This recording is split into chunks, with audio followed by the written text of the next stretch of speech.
On the 29th of April 2020, a press conference was hosted in Melbourne by three individuals: the Federal Health Minister Greg Hunt, mining billionaire Andrew Forrest, and an official from the Chinese Communist Party, a former cyber spy and current serving Victorian and Tasmanian Consul General Longzhu. The purpose of the conference was to inform the public of a huge deal brokered between Andrew Forrest's charity, the Minderoo Foundation, and BGI Group, a Chinese biotech conglomerate. Forrest announced that Minderoo had set aside $320 million for the importation of 10 million PCR tests, as well as COVID testing machinery, and for teams of Chinese experts to travel to Australia. The equipment was all flown in on chartered flights, and according to Forrest, it was the federal government that approached him to ask for assistance in sourcing this equipment, with the understanding the funds would later be repaid by the government. Here are some highlights.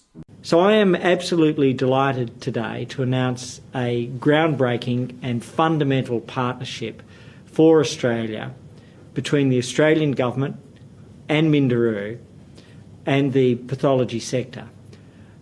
Andrew, through his work, has been able to secure on behalf of the Australian government 10 million PCR coronavirus tests. I can report that every single machine is here in Australia. 9 are under commissioning and 2 are under installation, of a total of 11 machines.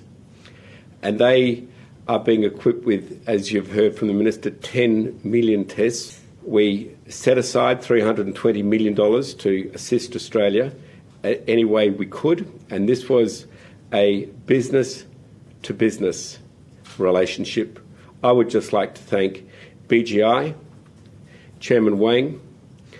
Your integrity to withstand the attacks on the supply lines between yourself and myself is unimpeachable. I would like to thank you and all of you at BGI.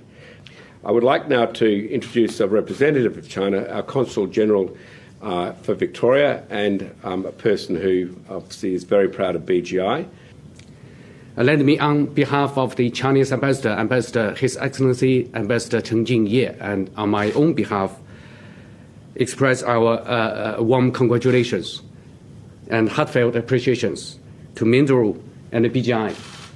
As it's known to all, China has attached great importance to international health cooperation. The Chinese government has released information related to the COVID-19 in an open, transparent, and responsible manner. And we have worked closely with WHO and other countries, including shared experiences in epidemic prevention and control, and providing assistance within our capacity. So we are also doing everything possible to help Australia. Ladies and gentlemen, the virus knows no ideology, border, or race. We are all in this together. And do you fear, for example, if Australia doesn't back off on China, that Fortescue's exports could be affected? No, look, the question itself is interesting, but doesn't go to the huge depth of relationship which exists between the business community on both sides and the trust and the friendship. Today is actually an example of cooperation and success. The work that Andrew and Nicola and Minderoo have done with their counterparts, the very welcome and appreciated message from the Consul General, and I thank you for the partnership that we have struck between our two countries. Question for the Consul General. We'll do that separately. If that's Question for the Consul General. We'll do that separately. If that's Question for the Consul General. We'll do that separately. If that's Now there's a few red flags here. 1. By the end of April, it appears the government had probably already secured sufficient PCR test supply. Here's why I'm saying this. Dean Whiting, the Chief Executive of Pathology Technology Australia, was shocked by the deal. He said, quote, "Where we have a problem here was that there was a complete lack of transparency up front and a complete lack of consultation." He went on to say, "We had completed and submitted a very detailed audit of the current technology already available in Australian laboratories for this kind of testing, and we had determined there was more than enough technology already in the field to significantly ramp up testing." And to further support Whiting's statement, once these tests landed, they were immediately transferred to the nation's stockpile and were expected to never be used. 2. The federal government is capable of financing $320 million, especially for an operation that it considers to be in the best interest of public health. Simply put, the federal government did not need Andrew Forrest's money. JobKeeper alone was funded to the tune of $130 billion, so this seems quite peculiar. 3. Forrest implied that without his Chinese connections, this deal would never have been possible. But here's the thing. Since the inception of the COVID-19 crisis, BGI has exploited this situation to sell their tests and machineries all over the world. We're talking about 180 countries and counting. It's not as if you need to be somebody special to make an order with BGI. All you need to do is jump on their website, fill out an inquiry form, and provided you've got the money, BGI will deal with you. It's also important to note that BGI produces hundreds of thousands of these tests per day.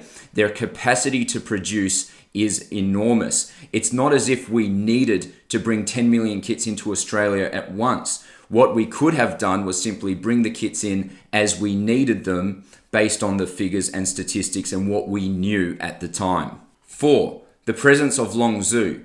Now, it doesn't appear that Longzhu was involved in this deal with BGI. So the question is, why was he there and why did Andrew Forrest invite him? When Longzhu did take the microphone, he seized the opportunity to praise the Chinese Communist Party for their handling of COVID-19. But unlike Labour MP Shoket Moselman, Longzhu was spared having his home raided by ASIO. Longzhu's presence also prompted concerns from several in Canberra. Federal MP Andrew Hastie said, quote, "Mr. Forrest should focus on his business interests and let the government run its foreign policy. Now is not the time for games. Australia must come first." The opposition Health Minister Chris Bowen said, quote, "Australians deserve transparency about the handling of the COVID crisis and transparency about contractual arrangements, particularly in regards to large sums of money." The former Resources Minister Matt Canavan said, "No proud nation should put themselves in a position where another country can dictate its foreign policy." So here's how I see it.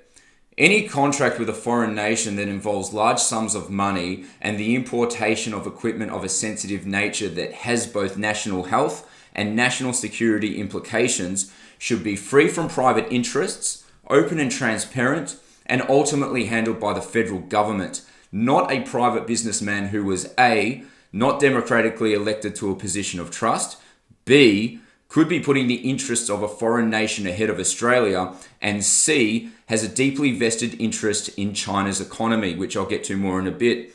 I also find it extraordinary that the government would seek the advice of a mining magnate over the advice of Pathology Technology Australia, who are our nation's leading experts in medical testing. In August this year, the Australian filed a Freedom of Information request to the Department of Health for the purpose of releasing details of this deal between Minderoo and BGI. That request was unfortunately knocked back. So you got to ask yourself the question, could there be a conflict of interest here? According to the Merriam-Webster Dictionary, the term conflict of interest is defined by the following: a conflict between the private interests and the official responsibilities of a person in a position of trust. Now here's the deal. Andrew Forrest made his billions and continues to make his billions off selling iron ore to China. On the flip side, the CCP is in the midst of an aggressive strategy called Made in China 2025, which is an initiative to dominate emerging global markets, including biotechnology and pharmaceuticals. So maybe there was something in it for both sides. I'm not saying that for sure, and I'm not saying that this is a smoking gun, but considering that Forrest demanded the Australian people to trust him, it's only fair that we put him under the microscope. I'm going to read through some bullet points here on Andrew Forrest, his work, and some other related information. Andrew Forrest is the founder and former CEO of Fortescue Metals, a multi-billion-dollar Australian iron ore company.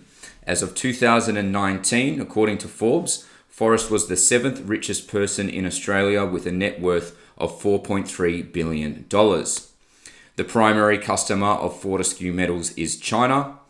To date, China depends on Australia for over 60% of its iron ore needs. In February this year, Forrest purchased 22 million shares in Fortescue Metals for $249 million, making him the biggest shareholder at over 36%. He made the purchase when investors were fleeing the share market due to COVID concerns. Last financial year, the share price of Fortescue Metals soared. And although other countries' demand for iron ore decreased, China's demand remained strong.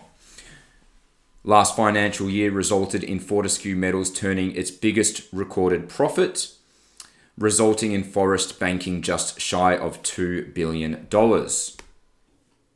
So what do you reckon? Do you think there could have been a bit of you scratch my back and I'll scratch yours?